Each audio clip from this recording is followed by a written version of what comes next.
Gold trusted gold buyers మీరు తాకట్టు పెట్టిన బంగారాన్ని విడిపించి ఈ రోజు ఉన్న మార్కెట్ ధరకు కొనబడును. చరిత్రలోనే అతిపెద్ద దుర్ఘటన అగ్ని ప్రమాదం ఏదైతే జరిగిందో ఒకటే కుటుంబంలో 17 మంది చచ్చిపోవడం అంటే నిజంగా కూడా మనసున్న ఎవరికైనా నిన్న ఆ సంఘటన దృశ్యాలు ఆ తర్వాత వాళ్ళ కుటుంబ సభ్యుల ఆర్తనాదాలు వింటే గుండె కదిలిపోయే పరిస్థితి. బాధాకరం ఏంటంటే ఇక్కడికి వచ్చిన తర్వాత కుటుంబ సభ్యులు అగర్వాల్ సమాజం యొక్క వాళ్ళ కుటుంబం యొక్క సభ్యులతో మాట్లాడుతుంటే 2.5 పాపను నిన్న అక్కడ సమాధి చేసి వచ్చినాం. అంతకంటే మాకు ఈ జీవితంలో ఇంతకంటే దౌర్భాగ్యమైన రోజు ఇంకోటి ఉండదు. మేము ఎందుకు బతుకున్నామా అనే బాధ అవుతుంది సార్. మేము ఎవరిని నిందిస్తలేము, ఎవరిని ఏమంటలేము. కానీ ఇక్కడ అగ్ని ప్రమాదం జరిగిందని చెప్పంగానే ఏ ఫైర్ బ్రిగేడ్ అయితే వచ్చిందో అది నీళ్లు లేకుండా అరకొరగా వస్తే లాభమైంది, వసతులు లేకుండా వస్తే లాభమైంది. వచ్చిన ఆ ఫైర్ సర్వీస్ వాళ్ళు కూడా మాకు మాస్క్ లేదు కాబట్టి లోపలికి పోలేకపోతున్నామంటే ఇంతకంటే అన్యాయం ఉంటుందా? అట్లే వచ్చిన అంబులెన్స్ లో కూడా మాస్కులు పెట్టకపోతే, ఎందుకంటే ఎప్పుడైనా అగ్ని ప్రమాదంలో ఆ పొగతోని ఊపిరాడదు, ఆ ఊపిరాడకనే ఊపిరి పోతుంది, ప్రాణాలు పోతాయి. అట్లాంటప్పుడు ఆక్సిజన్ మాస్కులు లేకుండా, అట్లాంటప్పుడు వచ్చిన అంబులెన్స్ లో కనీస సౌకర్యాలు లేకుండా వస్తే ఎట్లా? ఆ సౌకర్యాలు ఆ ఫైర్ ఇంజన్ లా అంబులెన్స్ లో ఉంటే కొన్ని ప్రాణాలు బతుకుతుండే, కొంతమంది అన్న మా వాళ్ళు బతుకుతుండే అనే బాధ. ఇలా రాజకీయం లేదు, ఎవరిని తిట్టేది లేదు. కానీ ఒకటి మాత్రం వాస్తవం, ఇంత లాపర్వా ఉంటే మాత్రం ప్రజల ప్రాణాలు మల్లబోయే ప్రమాదం ఉంది. వాళ్ళు ఎంత గొప్ప వాళ్ళంటే ఒకటే కుటుంబంలో 17 మంది చచ్చిపోయినాక కూడా వాళ్ళు అంటున్న మాట ఏంది ఇక్కడికి వచ్చినాకంటే ఎవరిని తిడతలేరు, వాళ్ళు రాజకీయం చేస్తలేరు, ఎవరిని ఫలానా వాళ్ళు మంచోళ్ళు కాదు చెడ్డోళ్ళు అంటలేరు. మాకు ఇక్కడుండే హిందువులు సాయం చేసిండ్రు, ఇక్కడుండే ముస్లింలు సాయం చేసిండ్రు, అందరు వచ్చిండ్రు, అందరు సహాయపడ్డారు, అందరు కాపాడినరు. కానీ మాకు జరిగింది ఇంకొకరికి జరగద్దు. కనీసం ఇప్పుడన్నా ప్రభుత్వం మేల్కొనాలే, ఇప్పుడన్నా ముందుకొచ్చి ఈ రాష్ట్రంలో ఈ నగరంలో మళ్ళొక్క ప్రాణం ఫైర్ యాక్సిడెంట్ లో పోకుండా కాపాడండి సార్. మాకు అంతకంటే ఏమొద్దు. దయచేసి మీరు వచ్చిండ్రు సంతోషంగానే భవిష్యత్తులో ఇట్లా కాకుండా చూసుకోండి అని ఒకటే ఒక్క మాట వాళ్ళు చెప్తున్నారు.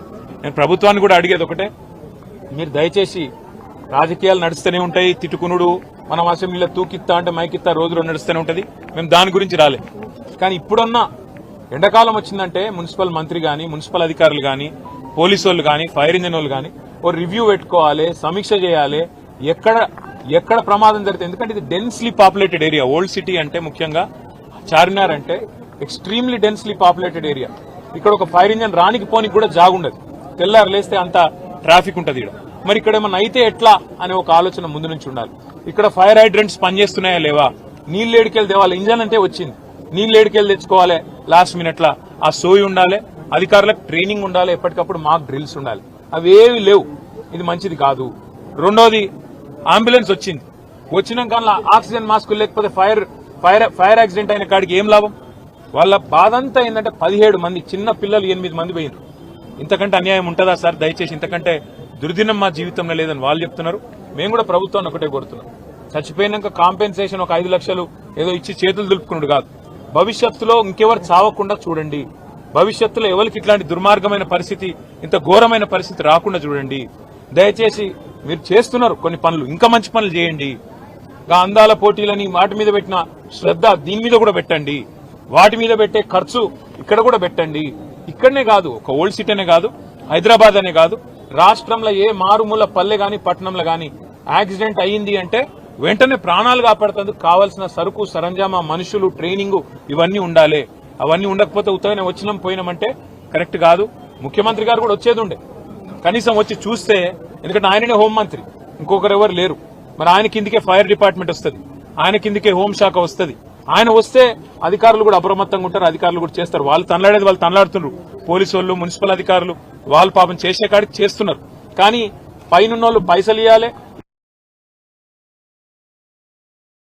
ఒకప్పుడు మాక్ డ్రిల్స్ ఉండాలి. దయచేసి భవిష్యత్తులో ఎక్కడ కూడా మళ్ళీ ఇట్లాంటి ప్రమాదం జరిగేటట్టన్నా మనం ప్రయత్నం ఉండాలని కోరుతూ, మరి వాళ్ళకి ఇచ్చిన కాంపెన్సేషన్ కూడా కరెక్ట్ కాదు. 5 లక్షలు ఇచ్చిండ్రు, ఇక అదేదో సరిపోతుంది అన్నట్టు. కానీ ప్రాణ నష్టం జరిగింది, ఆ కుటుంబమే ఇవాళ అతలకుతలమైంది. ఖచ్చితంగా కనీసం ఒక 25 లక్షల నష్టపరిహారం ఇవ్వాలని చెప్పి రాష్ట్ర ప్రభుత్వాన్ని మేము కోరుతున్నాం. మళ్ళా భవిష్యత్తులో ఇట్లా ఎక్కడ కూడా ఎవరికి కూడా కావద్దు. సంబంధించి కూడా ప్రభుత్వం కొంత ఏదన్నా వాళ్ళకి మినహాయింపు ఇవ్వాలి. ఆ కుటుంబం కండగా నిలబడాలని కోరుతూ ఇలా మేము రాజకీయాలు మాట్లాడడానికో ఎవరినో తిట్టేందుకు మేము రాలేదు. కేవలం ఇది మళ్ళా జరగద్దు, ఇంకెవరికి జరగద్దు, ఈ కడుపు కోత ఇంకెవరికి మిగలొద్దు అని మాత్రమే ప్రభుత్వానికి మేము విజ్ఞప్తి చేస్తూ మీ అందరు కూడా हमारे जितने यहाँ भाई है बहुत इसमें आज यहाँ पे आने के बाद एक दर्दनाक एक मतलब दिल आज हमारा यहाँ पे आने के बाद, इनसे मिलने के बाद, हमारे भाइयों से मिलने के बाद, अग्रवाल फैमिली जो यहाँ पे 17 उनके घर वालों को खो लिए, वो उनको मिलने के बाद हमारे पास कोई शब्द भी नहीं है उनको कुछ कहने के लिए, क्योंकि इतना बड़ा सदमा शायद किसी को नहीं, आज तक किसी को नहीं पहुंचा हैदराबाद में. एक ही घर में 17 उनके फैमिली मेंबर, आज उनका डेथ हो गया. और उसकी एक ही वजह है, अगर जल्दी से यहाँ जो एम्बुलेंस आई, जो फायर इंजन आई, उसमें पानी का सहूलत रहता और ऑक्सीजन मास्क रहते तो कुछ लोग कम से कम उनमें से बच जाते. ये नहीं कह रहा हूं कि मैं 17 के 17 बच जाते, पर कम से कम एक या दो भी अगर बचते तो एक उनकी भी आज कुछ उनको कुछ थोड़ा राहत मिलता. गवर्नमेंट से, सरकार से एक ही रिक्वेस्ट है, सीएम से भी एक ही रिक्वेस्ट है, आप खुद होम मिनिस्टर हो, आप आज जो यहाँ पे एक्सीडेंट हुआ, यहाँ पे जो दुर्घटना घटी, आप वो जान तो आप वापस नहीं ला सकते, उनको तो आप वापस नहीं ला सकते, पर कम से कम आगे ऐसा ना हो इस बारे में आप थोड़ा रिव्यू करो, पैसा दो और पूरी तरह से इक्विपमेंट दो.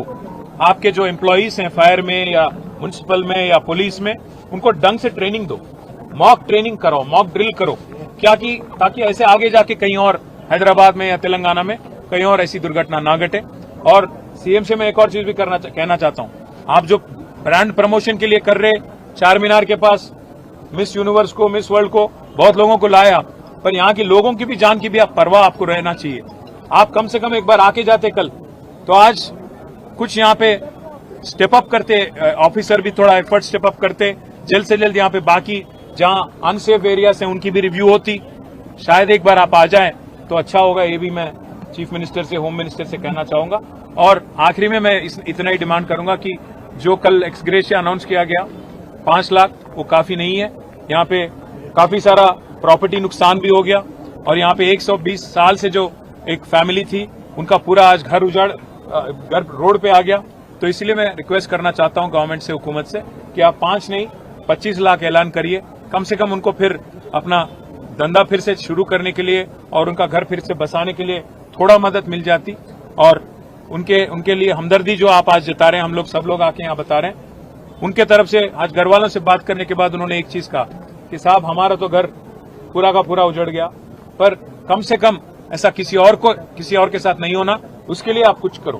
मैं उनका आज दुख में शामिल हूं और जितने भी जाने गई, जितने भी कल एक्सीडेंट में मृत्यु हुई, उन सबके लिए हम प्रार्थना करेंगे और गवर्नमेंट से भी हम आगे जाके पर्सनली भी रिक्वेस्ट करेंगे. और నిజంగా ప్రస్తుతం ఉన్నటువంటి సమాజం దేనికి ప్రయారిటీ ఇస్తుంది? ఆర్థిక సంబంధాల చుట్టూ మాత్రమే తిరుగుతోంది. మళ్ళీ ఎన్నికలంగానే చాలా విరక్తి కలుగుతాను. మంచి అనిపిస్తుంది కదా, లేడీస్ కూడా ఛాలెంజింగ్ జాబ్స్ చేసినప్పుడు చాలా బాగుంటది. ట్రాఫిక్ అసిస్టెంట్స్ గా నియమించిన ట్రాన్స్జెండర్స్ అందరితో సాల్యూట్ చేయించుకుంటున్నారు. ఫుడ్ డెలివరీ ఇవ్వటానికి వెళ్ళినటువంటి డెలివరీ బాయ్ అనిల్ పై కళ్ళ ముందు పెళ్ళండి